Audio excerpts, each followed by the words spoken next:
Welcome to Face to Face. This is a show about change and about what's next.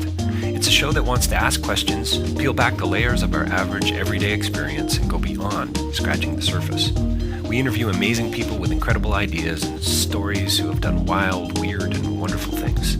Remember that imagination shared creates collaboration, and collaboration creates community, and community inspires social change. I'm David Peck, and this is Face to Face.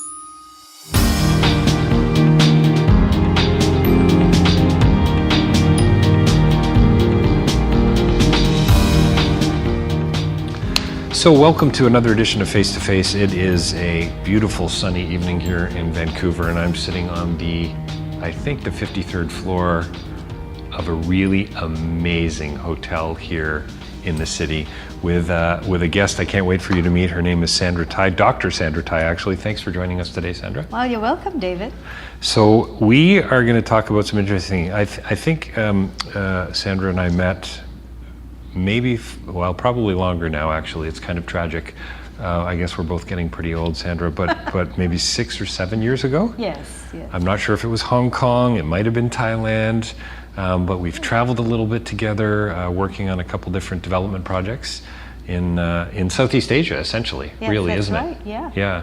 And we started tonight with dinner before the podcast, and we kind of were commiserating on when was the last time we saw each other, and we're not. Yeah, might have been a few years ago already. Might have been a few years already. So, well, anyway, Dr. Tai, can I call you Dr. Tai? Call me Sandra. Sandra, okay. Is here today to talk about, I guess, some of the things she's doing around the world as an instructor, as a teacher, as a dentist, as an orthodontist, as a specialist, and about how she's, making a difference in other people's lives. So Sandra, tell me, so you're an orthodontist, which is a specialist, obviously. Yes. Why dentistry? I mean, why does anyone choose to become a dentist? Okay, I grew up in a family of doctors. My mother had 4 brothers, 3 of them were doctors. So growing up, my mother always said, you're going to grow up and become a doctor like your Uncle Peter and your Uncle John. And right. It was always medical school for me. At 16, I was bringing bunnies and rats home and doing surgery, dissection on them. But at some point, I decided that dentistry was similar enough to medicine, but would give me the freedom and the leisure time, compared to the stress of being a doctor. And yet at the same time, I was helping people. A certain type of people go into medicine and dentistry, the type that wants to help people. We want to make the world a better place. And in dental school, you study a lot of medicine. And so it seemed like a really good fit for me. As well, dentistry is a combination of both art and science. As an orthodontist, we design people's smiles, so there's some sort of an artistic feel to it, but at the same time, it's also a science and the biology. And the best thing of all is I just love meeting people and interacting with people on a day-to-day basis. I mean, can't a teacher make the world a better place? Oh yes, the teacher. I think we all have different passions and different callings that's put into us. And so some people are called to be a teacher, and some people are called to be a doctor, and some people are called to be a dentist. And do you sense that you felt that? Like you were, I mean, obviously it's a part of your history, part of your family and so on, but you were clearly drawn in that way? Yes, I was. In fact, I very much broke with tradition. I'm Asian, and of course, in an Asian family, and you did well at school, you were expected to become a doctor. Right. And being the firstborn in my family, and so in order to please my parents, I applied to both medical school and dental school, thinking this will solve my dilemma once and for all. Right. But it didn't, because I got accepted into both medical and dental school. And I had the, sort of the very difficult task of coming to my parents and saying, look, I've been accepted to both, but I really want to become an orthodontist. And in order to become an orthodontist, I have to become a dentist first. And I think initially they were very disappointed at me. Their firstborn child has the opportunity to become a doctor and turns that down in order to become, an orthodontist. And they were not quite sure what an orthodontist did. But I've never regretted my choice. Yeah, it sure doesn't sound like it. Yeah, and you can see that, my career and my work is really part of my passion. Is there some kind of, positional hierarchy? Is it about salary? Is it about prestige in the Asian culture that says, I mean, everybody thinks their kids, I suppose, are going to be doctors or lawyers or scientists, Yes. I suppose. Yes. But it does seem to be a bit of a cliche, doesn't it? Yes, it does. And you know, it's very interesting. In certain cultures, and I heard that in Jewish culture, you don't raise kids, you're raising doctors and lawyers. And I think because of the fear that people have with dentists and dentistry in general, I've met very few people who grew up saying, I want to be a dentist. Right. Usually they grow up saying, I want to be a doctor. I want to drill holes in people's teeth. That's what I want to do for a living. Yeah. Yeah, I've, you know what, I have a great dentist now, and he, you know, may listen to this, but I've actually had a pretty bad experience with dentists over the years. I think all of us can point to one really bad childhood experience with a dentist that's, you know, scarred us for life. Yes. Until we meet someone who turns that perception around. Who seems to care a little bit more about me than maybe just my teeth. Yes. Yeah. Yes. So I found out tonight over dinner, and thanks for dinner, by the way. You've got this military background. You've been all over the world before you've been all over the world. So now you're traveling, teaching and instructing and lecturing and so on. But before that, years ago, you've got this quite a global background. Yes. Well, as I introduced myself, David, and I often introduce myself to people where I'm meeting for the very first time, that I'm actually British by birth. My father was in the army and he studied at Sandhurst Military Academy in England. Malaysian by upbringing, that's the Asian part of me. American by education, and now I'm Canadian by citizenship. And oftentimes I fail to tell people, somewhere in that mix, when I see them looking at me and they still have this look on their face, I go, oh yes, and by the way, I'm ethnic Chinese. So yes, you're right, I do have a very varied background, and I find that has really allowed me to connect with many people across all sorts of cultures. And wherever I go in the world, there's always a common connect with the people that I meet. We definitely have to talk a little bit about some of the places that you've been, and I think probably one of the most fascinating to me is Saudi Arabia, and some of the pictures you showed me. I want to ask about that in a second. But do you think that your background, I mean, I think one of the things I'm trying to do with Face to Face, the podcast, and my writing now, and pretty much everything the teaching that I do, it's about planting seeds. Yes. You know, and I've got a 6-year-old and an 8-year-old, and you know, how can I intentionally ask them questions that hopefully will grow into something bigger down the road, or questions that they will extend, or you know, create a level of interest in them. You know, every time we see the moon, I will stop. Honestly, I'm not kidding. I will say, guys, check out the moon. I mean, hoping, trusting, praying that someday, you know, they'll start noticing these things as poets do, as writers do. Do you think that, so you've got this, you know, this history with your family of doctors and so on, and clearly lots of seeds were planted there of caring for others and so on. Do you think you're traveling, you know, your stamped passport of your past, do you think that had any impact on the work that you're doing today, your desire to be out there, to you know, yeah. we met in Thailand sure, or Cambodia or Hong Kong, I don't know where it was, but yes. It was at a conference overseas. I've lived in many places all my life, and well-traveled even as a child, and so now traveling as an adult or getting on a plane to fly halfway across the world 2 or 3 times a year, it's really not an issue for me. I love to check out new cultures and to meet people from different cultures. And talking about planting seeds, I think that's really the idea of it, is wherever we are, we bring that light and shine it wherever we are. And so I'm going to tell you a few stories. You mentioned Saudi Arabia. So here I am, I'm going to Saudi Arabia, and I'm sent by the university here to go and teach for a couple of days. Is that UBC? UBC? Yes, University of British Columbia. So I have to find out how they dress in the culture, what they eat, how does a woman behave in a culture where they're not allowed to drive, where they're segregated by their sex. And so I get my black abayas and my headscarves. Can I interrupt? You told me Yes. did you have dinner somewhere where you sat with the women and you were actually separated from the men? Yes, we had lunch Yeah. every day like that, where I had lunch with the women and behind a screen, and we were served our food while the men had a buffet line that they lined up at to get their food. So every day I had lunch with the Saudi women, most of whom spoke English. Oh, okay. And the interesting thing is, in conversation, across cultural and nationality barriers and faith barriers, we were all concerned about the same thing. Right. Our family, Nice. childcare, juggling childcare and career, because these women were dentists. They were concerned about their children's education. They were concerned about their marriage. And I found that across the world, we're not that different after all.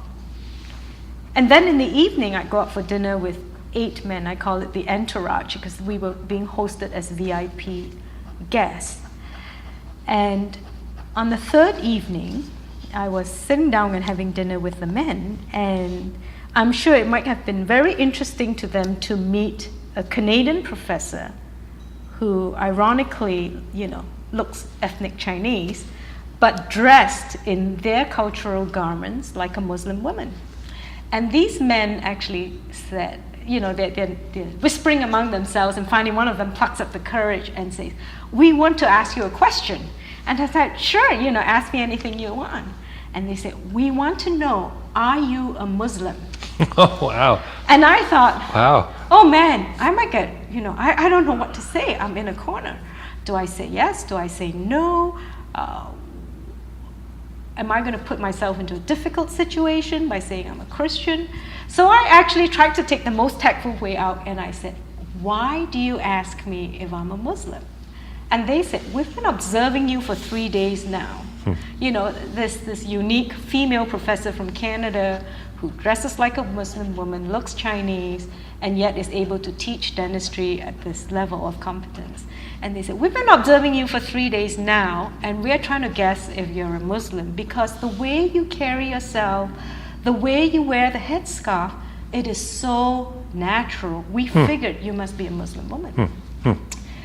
And so here I am in this dilemma. I'm in a strange country. I'm surrounded by 8 men, and I say, "Well, actually, I'm not a Muslim woman." And they wouldn't let it rest. So they said, "If you're not Muslim, what are you?" And interestingly enough, in Saudi culture, it is more important that you have a faith than if you have no faith. Right. You don't have to be the same faith, but You need to believe have a in some faith, kind yes. of a God hypothesis or a creator That's right. or something. Yes. Yeah, so, sure. Interesting. So finally I didn't know said, "Well, I'm a Christian." And at that point, they kind of let it rest. And I figured, they probably think all Canadians are going to be Christians. But Yes, later yeah. on, when I was recounting the story to one of my friends, they said, "You know what, Sandy? You might have been the only Christian woman they have ever met in their life. And what an example you set for them, that you carried yourself so well. They said, this person respects our culture, she wears the headscarf, she could have been a Muslim woman." Yeah, it's amazing. So that's what I call planting a seed. Yeah, sure. Well, there's a real sense of, humanity and humility to that I think is, really missing from, my background in the last 10 or 12 years has been development. So I'm teaching postgraduate students, often quite young, certainly young to me now, unfortunately. But there's a certain percentage of them, so about 80 students every year, and there's a certain percentage that have this, it's arrogance, frankly. It's I know it, I know the answers, I've got it all sorted, And so, we really, at Humber College, we really try to kick that whole notion out of them that you don't actually have the answers. And in some cases, the cultures that you're going to go into, they already have the answers. It's just about you coming alongside and helping to build capacity or lending a hand or propping someone up, and letting them run on their own 2 feet. And I don't know, that sounds to me like there was a cross-cultural sensitivity there. Yes. You weren't just putting on a show. No. This was out of deep respect for this culture and for these men, basically, or for these people. Yes, men and I think women part that of you that met. comes from the fact that I'm well-traveled cross-culturally. Right. Yes. And, I would think so too. I've been yeah. to many countries in Asia, or third world countries involved in development projects sure, and so on. Sure. Did you ever sense?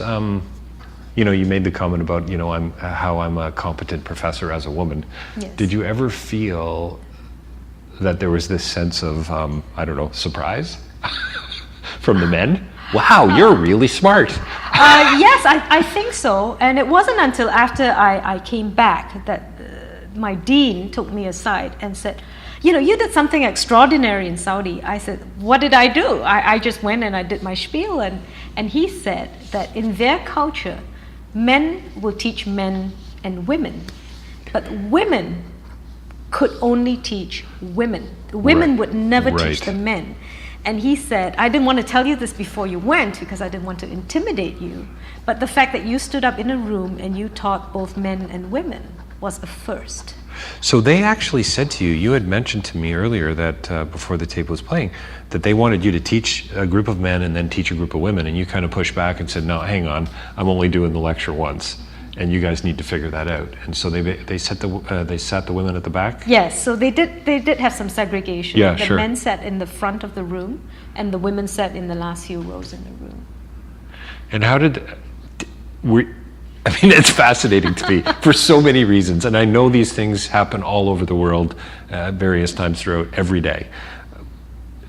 How do you think it changed the dynamic for you as a teacher, as the professor, as the... Well, I think for once it drew the women into the teaching, because here was a professional, a fellow professional that they could identify with, and I think it was more all-encompassing and inclusive, so that the women, instead of just being observers, watching men taught by men, could actually be included into the meeting. Were they asking questions? Were they? Yes, they participated, they asked questions, and of course, when we had the social time together during meal times, you know, the questions were more interesting and more personal. Right.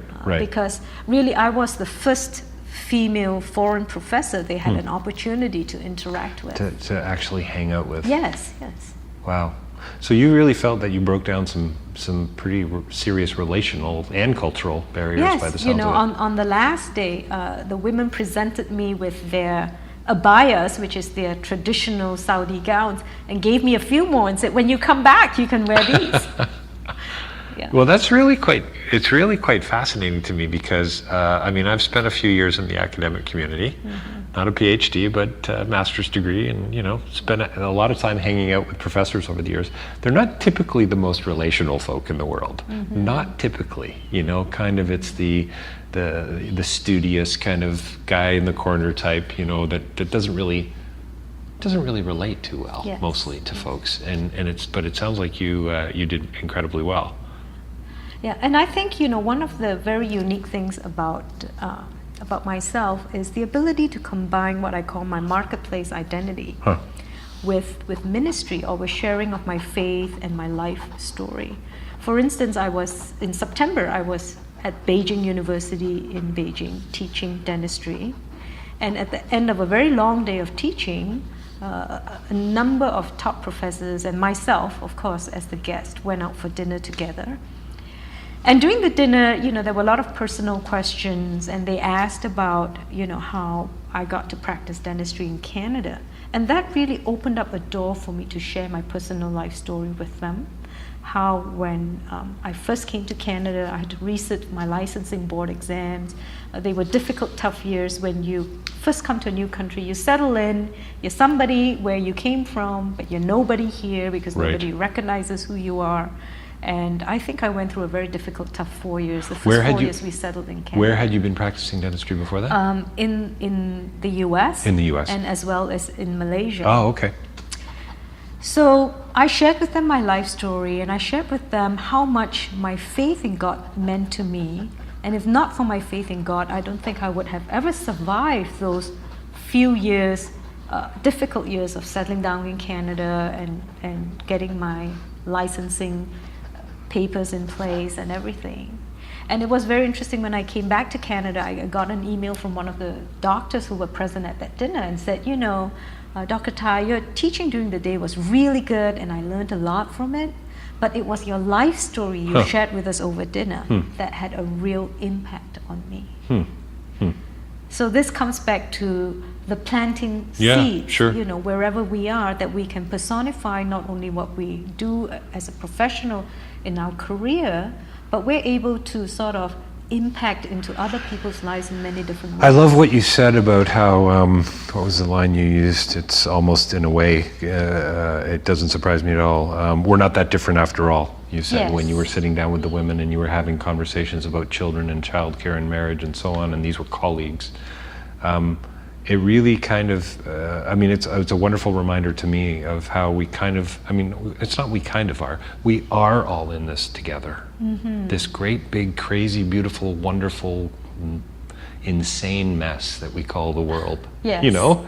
And, Yes. and I think, yes, there's lots of reasons to be discouraged. You know, what's going on in Israel and the Middle East right now, it's pretty discouraging, you know, when you read the paper. But I think, you know, too often we don't hear these kinds of stories, you know, and get to embrace and celebrate this, I don't know, that we are, you know, I was almost going to say we are all one.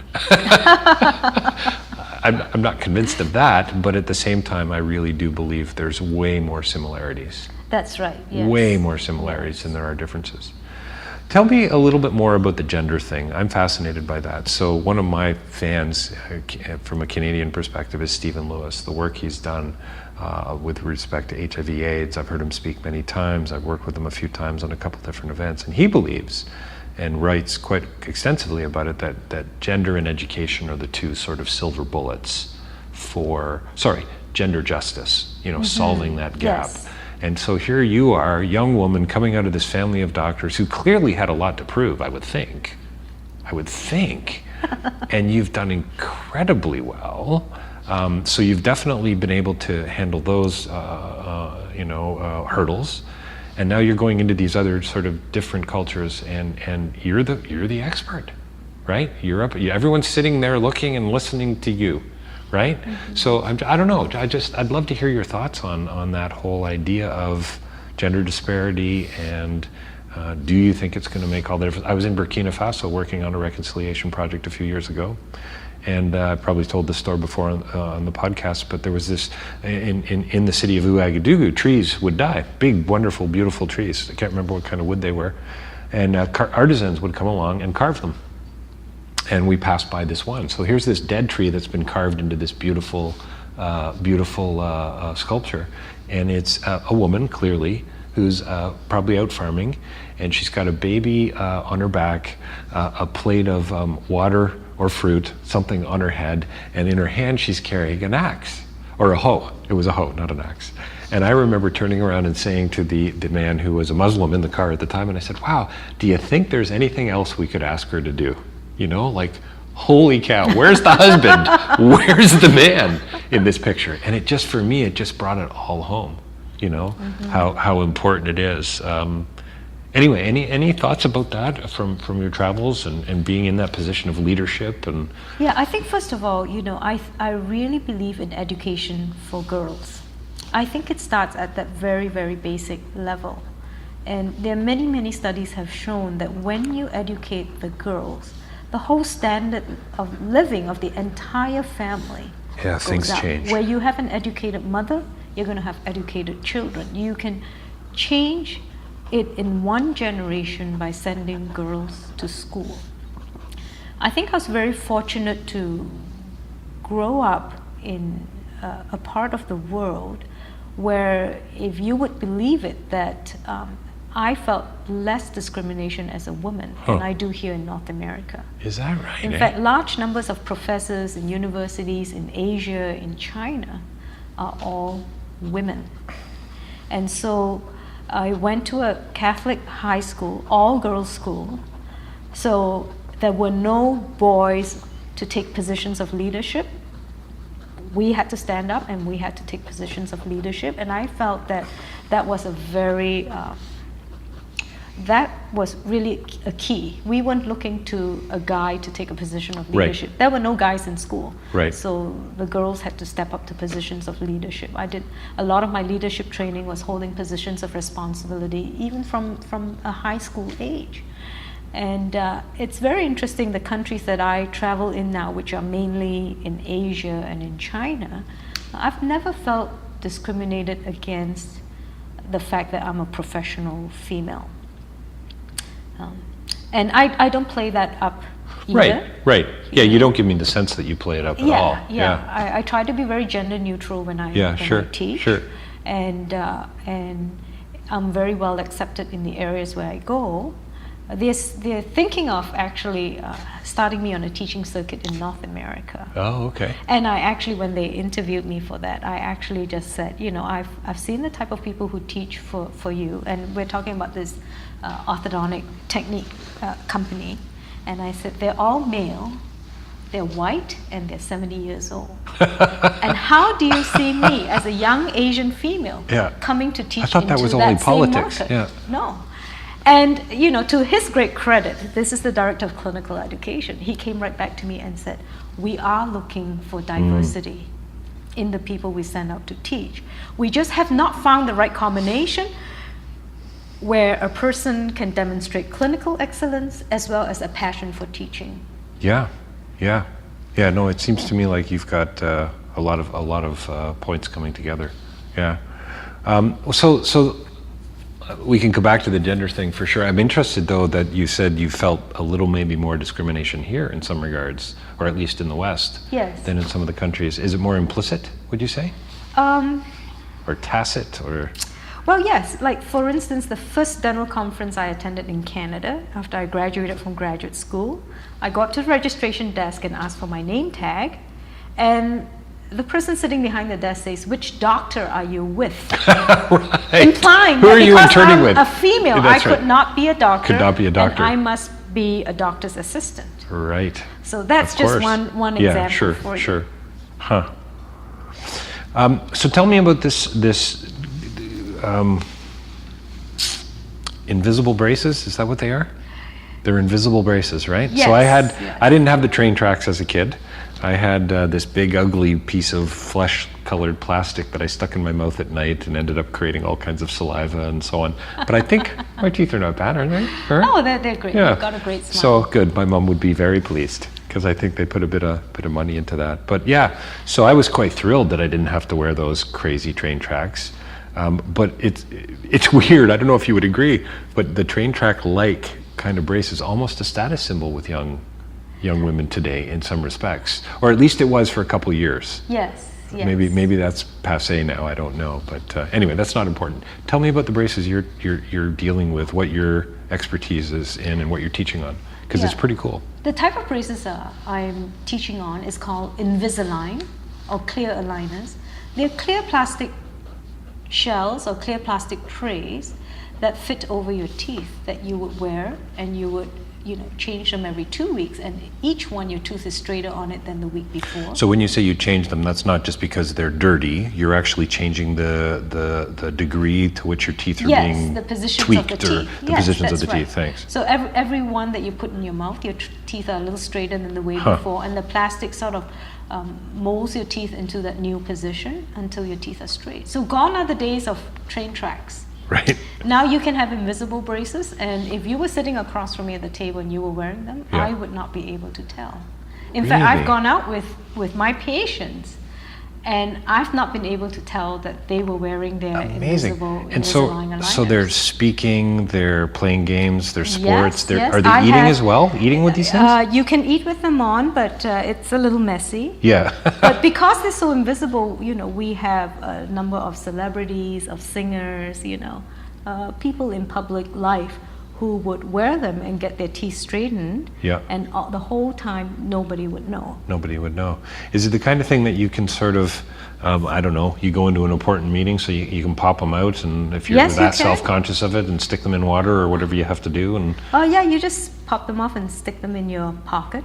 But I've done it for so many types of celebrities and people, important people. I remember doing it for a business person, and 3 days later I said, "How did that go? Are you wearing them at all during the day?" And he said, "No, I've gone to a couple of business meetings, and I may have lisped a little, but nobody commented on my speech, and I think nobody really knew they were in my mouth, except I was very conscious." Yeah. Do you think, is there a sense of personal pride behind your teeth? Like, I think because I've had mostly a full head of teeth, or mouth of teeth, or whatever you say in orthodontic work, is there a sense of, if you're missing teeth, are you less of a person? No, I don't think so, but, the impact of having a nice smile on a person's self-esteem is immeasurable. I have seen people changed because they had a new and different smile.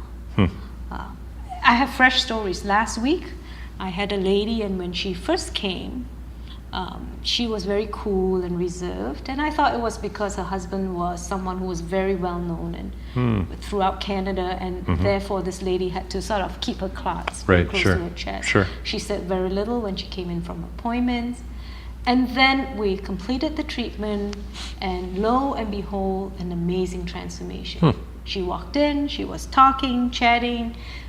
Her husband and I, and my husband and I went out for dinner that night, and she was completely social, and we looked at each other and said, what happened? Because she had this new smile. It was just amazingly transformational. And I've seen that transform ordinary people to very famous people. I've treated some very well-known singers who on previous album covers would never smile and show their teeth. And when they got their new smile, the next album cover that comes up, big smile. Big smile, showing their teeth. And you'd think somebody that well-known and famous wouldn't have a self-esteem problem. But it really reflects on how a person feels on the inside. Do you think it's just, do you think the smile is, do you think there's some, I mean, I've read articles about the muscles when you smile. It takes more muscles to not smile than it does to smile, or something like that. Like to frown actually is sort of bad for you physiologically. Whereas smiling, do you think there's something to that? Oh yes, of course. I think when you have that self-esteem and that self-confidence, it just comes through in every area of your life. And I love seeing the transformation in a person's life. We see a lot of children, of course, And I remember we take before and after pictures. And one of my before pictures. My dentist's office, they have a couple of those now. That's right. We had this 9-year-old girl, and we like to take pictures in different poses. And one of them, we want to see how much of their teeth shows when they smile. And we said, "Can you smile?" And this 9-year-old girl says, "I don't smile. My brother makes fun of my underbite." And my heart just broke. I bet it did. Honey, you're in the right place. We're going to fix that. We're going to fix that, And then to see these same kids. That's cool. That's pretty neat. 2 years later, when we're taking the after pictures, and they're smiling, they're talking, they're confident. It's such an amazing thing. I was in Cambodia in November, working with an organization in a project up in northeastern Cambodia, not far from the Laotian border. And we went with a bush doctor, which basically I think means not really a doctor, but has some first aid training and a few sharp instruments in his bag. Anyway, I walk over to the house on stilts, as you know, you've been to Cambodia, flooding in this area, and there's this lineup of people lined up. And I walk up, and there's this guy who I would define as a crazy nut, standing there with surgical gloves on in his civilian outfit. And he's got his assistant, who I've just met from the trip. They're pulling teeth. People who have, I guess, infections, abscesses, is that right? Yes. He's got all his stuff laid out on the bamboo picnic table, and the mother, or the wife of the guy who owns this house, is cooking dinner over here, open fire, just about 6 feet away. In walks the big, tall, white, bald guy, and to say hello and see what's going on. Well, they immediately start making a big bit of a scene and grab me a plastic lawn chair that they've got to sit me right down so that I can watch this guy pulling these Cambodian teeth. It was, because that's what I want to do, right? That's what I'm here for. Don't ask me why they thought that was important.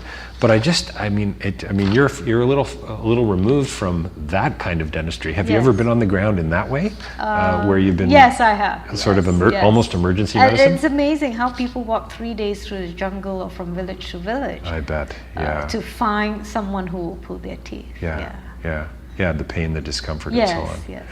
Why is this? Why are these invisible braces so hard? Like, they sound like plastic inserts to me. What's the big deal? Why are you going to Saudi Arabia to teach about that? Like, I mean, it's just... Well, because it's the latest evolution in braces. Like you said, nobody wants the train tracks anymore. Yes. The train tracks have been around for 100 years. And for the longest time, that was the only way orthodontists knew how to do things. And these type of braces were only made possible with the evolution of technology, because this is the first mass-produced custom-made orthodontic appliance in the world. And it's a completely different technique, a completely different way of moving teeth. But I really believe it's the wave of the future. One day the train tracks will no longer be here, and we'll all be using clear plastic to move teeth. Are they affordable? Like, can most people afford them at this point, or Oh not yeah, quite yet? actually in my practice I charge the same as fixed braces. Oh, is that right, eh? It's not any more expensive in my practice. So it's not hard. It's not that hard to correct your smile. No. Not as hard as it used to be, anyway. That's right. So what is next then? We should probably wrap up our conversation here today. But what's next for you? I mean, you're teaching orthodontists. You're teaching other specialists, basically. That's currently. right. Yes. Do you see that branching out in any way? I mean, it sounds like there's some desire to take you into the U.S. and Canada. Yeah, Western I see. tour, basically. Yeah, for me, I think I love the traveling. I'm passionate about the teaching, and I see myself moving more and more into teaching. I currently teach the master's and the PhD students at the University of British Columbia, people who are already dentists and training to become orthodontists. But also by traveling globally and teaching, it's really set me up with a global network of like-minded professionals. And to be an educator, one must always be engaged in a continuous mode of learning as well. Right. So recently I was in Singapore, not to teach, but to learn from Asian speakers and to see what Asian doctors are doing with this appliance as opposed to North American doctors. And I've, when they interviewed me for North America and said, how can we help you? What would you like from us? And I said, give me opportunities to learn so that I can be a better educator. And I believe that's really the key. And I see that in the future that I will continue to travel and teach more and mentor like-minded professionals. It's fantastic, Sandra. Thanks for your time today. I think we should do a podcast just on the smile. I think that would be. And we should do a podcast on China. On China. I would love to talk to you about China. Yeah. Well, you're barely Chinese. How can you talk about China? Hang on, let me get this straight. You're a Malaysian, British, American, Canadian, formerly Chinese person. Yes. Is that fair? Yes. Yeah. Is that about right? Ethnically Chinese. Ethnically Chinese. It's a hilarious story. It really is cool. Thank you so much for your time and generosity, and I will look forward to chatting with you again.